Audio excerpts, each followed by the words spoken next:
One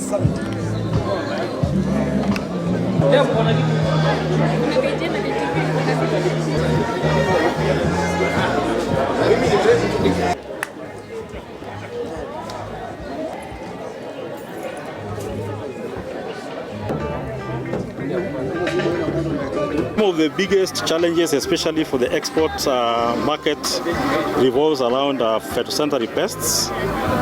And lately, the false codling moth, or FCM, is a serious challenge. And every stakeholder, growers, the input suppliers, as well as government agencies like KEFIS, have been trying to work together to give advisory services. High cost of production. A classic example would be the price of oil. Before Russia invaded their neighbors, oil was $98 a barrel. Today, oil is $73 a barrel.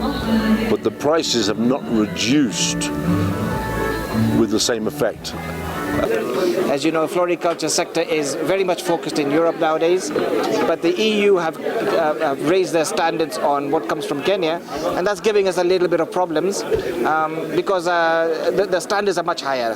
And fortunately for Kenyan growers, we're quite good at adapting to new situations. So the Kenyan grower is very quick, he's having to change his method of growing, and hopefully in the next 1 or 2 months we'll be able to comply with the new standards.